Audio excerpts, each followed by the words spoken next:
Hello बच्चों, Vaishnavi study institute में आपका हार्दिक स्वागत है।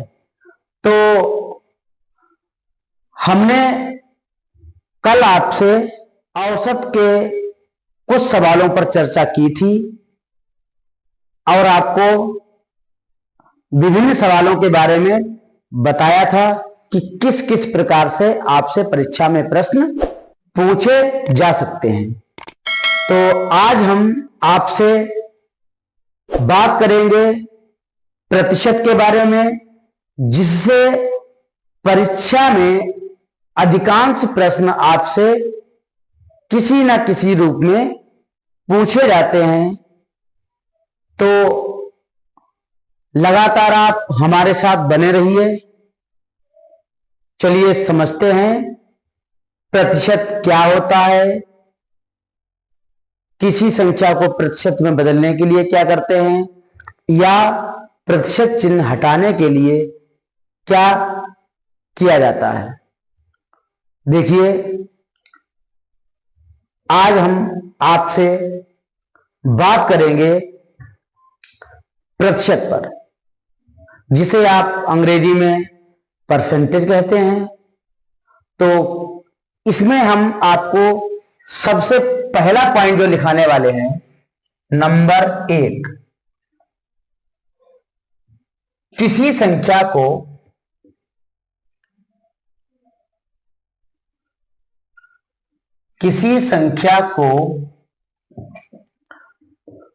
प्रतिशत में बदलने के लिए 100 से गुणा करते हैं।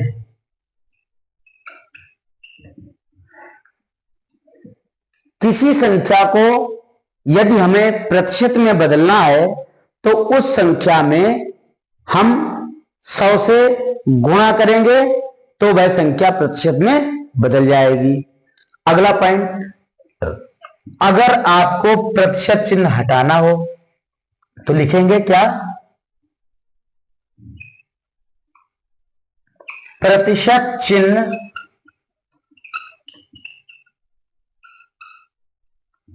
हटाने के लिए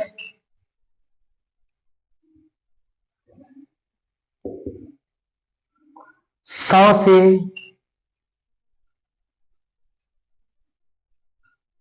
भाग करते हैं। ये दो पॉइंट बहुत ही महत्वपूर्ण हैं, आप इन्हें याद कर लीजिए। अभी हम आपसे इन दो बिंदुओं पर आपको सवाल कराएंगे और आपको समझाएंगे कि किसी संख्या को आप प्रतिशत में कैसे बदलेंगे या आप प्रतिशत चिन्ह को कैसे हटाएंगे और कैसे कैसे आपसे परीक्षा में प्रश्न पूछे जाते हैं। ठीक है, तो आप इन दोनों बिंदुओं को अच्छी तरह से याद कर लेंगे। अब हम आपसे बात करेंगे प्रतिशत के पहले प्रश्न पर।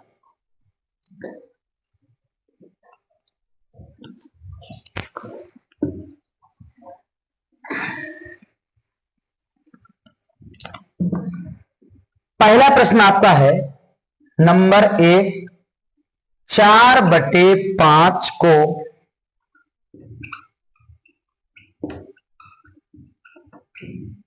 प्रतिशत में बदलिए। 4/5 को प्रतिशत में बदलिए। अभी हमने आपको पहला पॉइंट जो लिखाया था उसमें हमने आपको बताया था कि किसी संख्या को आप प्रतिशत में कैसे बदलेंगे। तो हमने आपको बताया था किसी संख्या को प्रतिशत में बदलेंगे तो आपको उस संख्या में 100 से गुणा करना पड़ेगा। तो 4/5 ये आपकी भिन्न है। कौन सी भिन्न है? आप जानते हैं, साधारण भिन्न है, और आपको बदलना है प्रतिशत में। तो आप इसमें जो है 100 से गुणा करेंगे और आप इसे काट लेंगे। 5 एकम 5, 5 दूनी 10, ये आपका 0। अब 4 और 20 की जब आप गुणा करेंगे तो आ जाएगा आपका 80, और ये आपका अब बदल गया है काहे में, प्रतिशत में। तो यदि आपको किसी संख्या को प्रतिशत में बदलना हो तो आप उसमें 100 से गुणा करेंगे। उम्मीद है कि आपको समझ में आया होगा। चलते हैं प्रतिशत के अगले प्रश्न की ओर।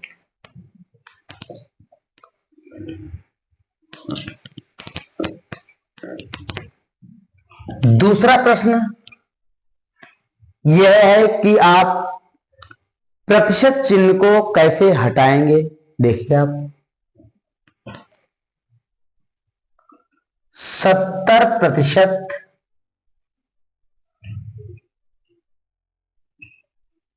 किसके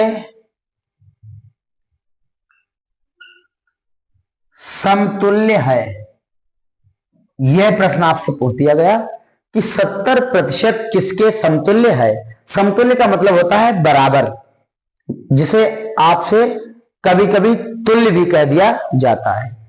तो 70% किसके बराबर है, और आपको आंसर दे दिए जाएंगे। तो आप प्रतिशत चिन्ह को कैसे हटाएंगे, 70 लिखेंगे, और जब आपको प्रतिशत चिन्ह हटाना हो तो आप उस संख्या में 100 से क्या करेंगे, भाग करेंगे। अब आप 0 से 0 को काट देंगे। अब 7 से 10 कटेगा नहीं, तो आपका आंसर जो आ जाएगा वो आ जाएगा 7/10। और यदि आपका आंसर दशमलव में दिया गया है तो आप इसे आसानी से दशमलव में बदल सकते हैं। अब हम चलते हैं प्रतिशत के। तो इस प्रश्न का जो आंसर 7/10 है, आपको उम्मीद है समझ में आया होगा। तो अब हम बात करेंगे आपसे प्रतिशत के अगले प्रश्न पर। क्योंकि परीक्षा का समय जो है वो बहुत ही कम है, तो हम आपसे फिर भी हर सवाल पर, हर चैप्टर के हर सवाल पर आपसे चर्चा करेंगे और आपको बीच बीच में बताते रहेंगे कि आपको तैयारी कैसे करनी है। तो चलते हैं अगले प्रश्न की ओर। 0.075 को प्रतिशत के रूप में लिखिए। को प्रतिशत रूप में लिखिए। अभी तक हमने आपको बताया कि किसी संख्या को आप प्रतिशत में कैसे बदलेंगे, और आपको बताया कि आप प्रतिशत चिन्ह को कैसे हटाएंगे। लेकिन अगर आपसे दशमलव वाली संख्या को प्रतिशत में बदलने के लिए कहा जाए तो आप ऐसे सवालों को कैसे करेंगे, चलिए समझते हैं। सबसे पहले आप क्या करेंगे, आप सबसे पहले आप दशमलव वाली संख्याओं में आप दशमलव को हटाएंगे। जब दशमलव को हटाएंगे तो नीचे कितना आएगा, आप जानते हैं जब ऊपर दशमलव लगा है 3 अंकों के बाद तो नीचे आएगा आपका 3 0 1 लिखकर। आपको हमने इसके बारे में पिछली क्लासेस में अच्छी तरह से बताया। तो ये हो गया आपका कितना, 75/1000, और हमें बदलना है काहे में, प्रतिशत में। तो हमने आपको भी बताया कि किसी संख्या को प्रतिशत में बदलने के लिए आप 100 से गुणा करेंगे। तो आप इसमें 100 से क्या कर देंगे, गुणा कर देंगे। ये आपका 0 से 0 कट जाएगा, 0 से 0 कट जाएगा। अब आपका बचा है 75 और नीचे आपका बचा है कितना, 10। अब यदि आपका आंसर दशमलव में दिया गया है तो आप क्या करेंगे, आप नीचे हमने आपको बताया जब 10 हो तो पीछे से 1 अंक बाद दशमलव को लगा देते हैं। तो आपका हो जाएगा 7.5। ये आपका जो है प्रतिशत। तो दशमलव वाली संख्याओं को आप प्रतिशत में इस प्रकार बदल सकते हैं। अब हम आपसे बात करेंगे प्रतिशत के अगले सवाल पर।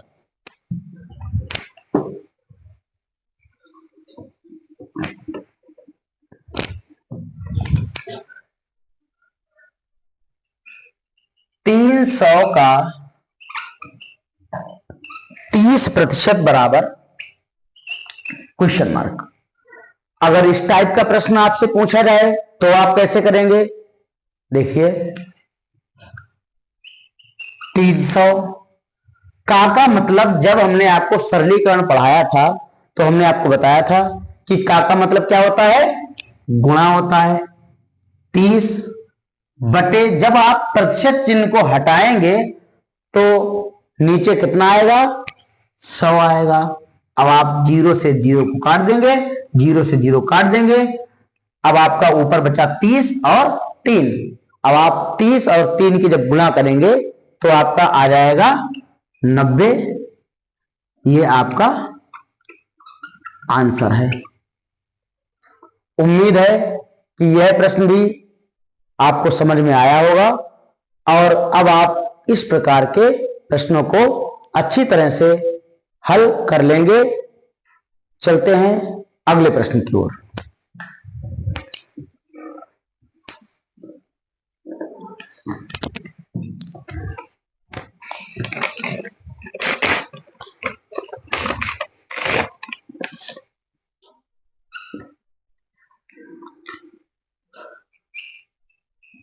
तीन सौ का 90% प्लस 90 का 30% का मान है, का मान है। अब इस तरह का प्रश्नों को आप कैसे करेंगे समझिए। अभी हमने आपको इतना प्रश्न हल कराया था और ये भी आपको कराया था, तो आप इसे अलग करेंगे और इसे अलग करेंगे और बाद में दोनों का जितना मान आएगा उसे आप जोड़ देंगे। देखिए 300 का मतलब होता है गुणा 90 बटे आपका 100 प्लस 90 का मतलब गुणा 30 बटे 100। ये आपका 0 से 0, 0 से 0, ये आपका 0 से 0, 0 से 0। ये हो गया आपका 30 और जब 9 की गुणा करेंगे तो आपका हो जाएगा 270। अब बीच में चिन्ह है आपका काय का? प्लस का, और 9 तिया आपका ये हो गया 27। अब आप इन दोनों को जोड़ देंगे, आपका हो जाएगा 297। ये रहा आपका आंसर। उम्मीद है कि यह प्रश्न भी आपको बहुत अच्छी तरह से समझ में आया होगा। अब हम चलते हैं अगले प्रश्न की ओर।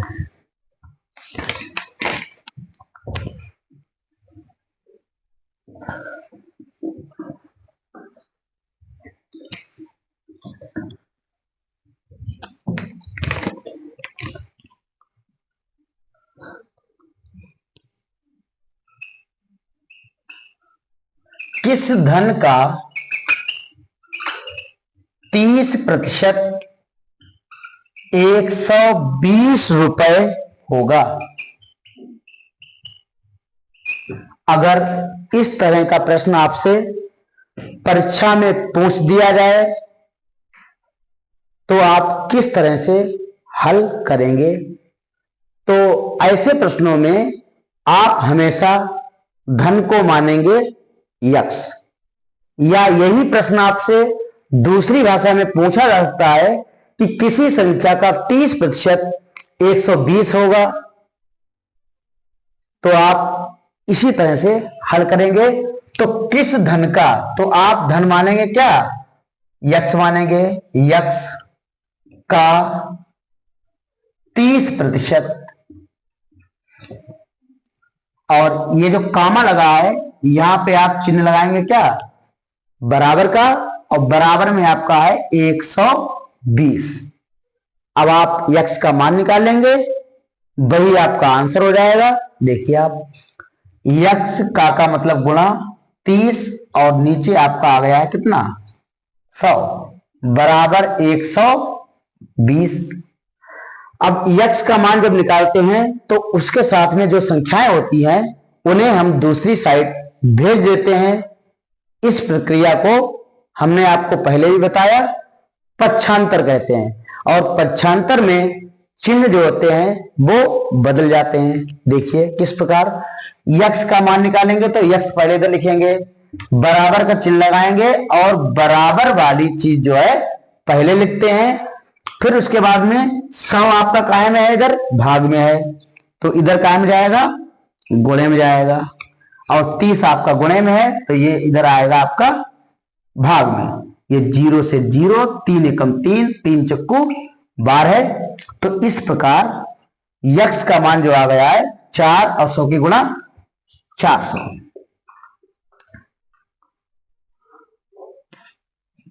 तो व्यय धन आपका जो है कितना है, 400 है, जिसका 30% यदि आप निकालेंगे तो आपका 120 रुपए आ जाएगा। और धन को हमेशा लिखते हैं काय में, रुपए में। तो उम्मीद है कि यह प्रश्न आपको अच्छी तरह से समझ में आया होगा। चलते हैं अगले प्रश्न की ओर।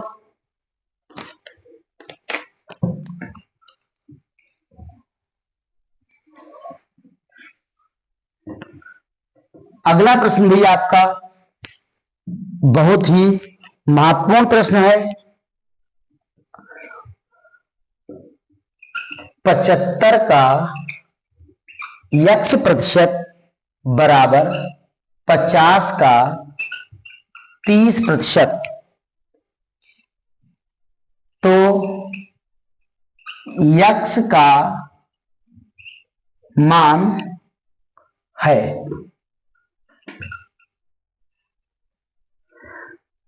अब जब आपसे इस तरह का प्रश्न पूछा जाए और आपसे यक्स का मान निकालना हो तो कैसे निकालेंगे, देखिए 75 का मतलब गुणा यक्स और प्रतिशत चिन्ह जब आप हटाएंगे तो नीचे कितना आ जाएगा, 100 आ जाएगा, बराबर 50 का मतलब गुणा और 30 और प्रतिशत चिन्ह हटाएंगे तो यहां भी आपका नीचे आ जाएगा 100। अब आप काट सकते हैं, 0 से 0, 0 से 0, 25 तिया 75, 25 चक्कू 100। अब आपको यक्स का मान निकालना है तो यहां आप लिखेंगे यक्स और बराबर का चिन्ह लगाएंगे और 5 तिया ये हो गया आपका 15 और 4 इधर काय में है, भाग में है, इधर जाएगा गुणे में। और आपका 3 जो बचा है वो गुणे में है, इधर काय में आएगा, भाग में। और आप इसे काट देंगे, 3 एकम 3, तिपच 15। और जब आप 5 और 4 का गुणा करेंगे तो आपका आ जाएगा 20। तो इस प्रकार आपका जो यक्स का मान आया है वो है 20।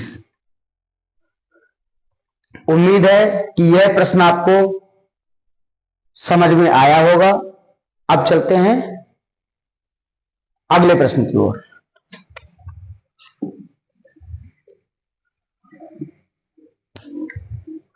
फिर से एक बार आपको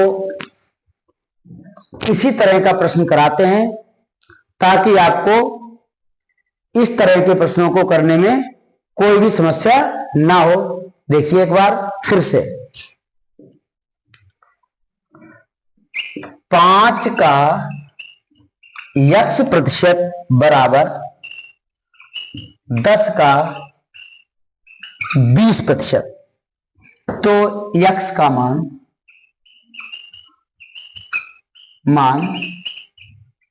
है, फिर से आप वही करेंगे, 5 का मतलब गुणा, यक्स प्रतिशत चिन्ह हटाएंगे तो नीचे आ जाएगा आपका 100 बराबर 10 का मतलब गुणा 20 और प्रतिशत चिन्ह हटाएंगे नीचे आ जाएगा आपका कितना 100। अब आप 0 से 0 काटेंगे, 0 से 0 काटेंगे, 5 एकम 5, 5 दूनी 10, यहाँ आपका बचा है 20 और x का मान निकालना है तो यहाँ लिखेंगे आप x बराबर चिन्ह लगाएंगे और बराबर में जो बचा है उसे आप पहले लिखेंगे। 2 बचा है केवल आपका और 20 इधर काय में है, भाग में है, इधर काय में आएगा गुणे में, ये हो जाएगा आपका 20 दूनी 40। इस प्रकार यक्स का मान जो आ गया है वो आ गया है आपका कितना 40। तो हमने आपको आज की क्लास में प्रतिशत के कुछ सवालों पर चर्चा की और आपको बताया कि आपसे परीक्षा में प्रतिशत से संबंधित सवाल किस प्रकार पूछे जाते हैं और आगे भी हम आपसे लगातार चर्चा करते रहेंगे और आपको बताते रहेंगे कि परीक्षा में आपसे किस प्रकार प्रश्न पूछे जाते हैं और आप कैसे करेंगे। तो आप लगातार हमारे साथ बने रहिए। यदि हमारा क्लास आपको समझ में आ रहा है, अच्छी लग रही है तो आप सब्सक्राइब कर सकते हैं। यदि आपको लग रहा है कि हम आपको सही दिशा में ले जा रहे हैं तो लगातार आप बने रहिए वैष्णवी स्टडी इंस्टीट्यूट के साथ और आप परीक्षा में सर्वोत्तम अंक प्राप्त करिए, यही हम उम्मीद करते हैं। तो मिलते हैं आपसे कल फिर से प्रतिशत के साथ। धन्यवाद।